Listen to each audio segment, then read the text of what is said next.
Friends, hi. Please scrolling చేయకండి, దయచేసి నేను చెప్పేది వినండి. మీ లైఫ్లో ఇలాంటి పర్సన్ ఉంటే అస్సలు మిస్ చేసుకోకండి. పదే పదే మీతో మాట్లాడే వాళ్ళు, పదే పదే మిమ్మల్ని నవ్వుపియాలని చూసేవాళ్ళు, పదే పదే ఒక్కసారి మీరు నవ్వుతే చాలు మేము కరిగిపోతాం అన్నట్టు ఉంటారు చూడండి. వాళ్ళ మనసులో ఏ స్వార్థం ఉండదండి. ఇంకొకటి, నాకు అది కావాలి ఇది కావాలని అడుగుతారు చూడండి. ఏదో మీది మాటలకు వాళ్ళు అడుగుతారు, కానీ స్వచ్ఛంగా అయితే వాళ్ళైతే మీ నుండి ఏది ఆశించరు. నిజంగా చెప్తున్నాను. ఎందుకంటే ఎవరైనా కానీ నచ్చిన పర్సన్ తోటే కదా చిన్నపిల్లలాగా బిహేవ్ చేస్తారు, చిన్నపిల్లలాగా అడుగుతారు. నచ్చిన పర్సన్ తోటే అడుగుతారు కదా.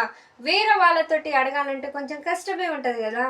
స్టార్టింగ్లో ఉన్నంత భయము రాంగ భయం లేకుండానే అయిపోతుంది కదా.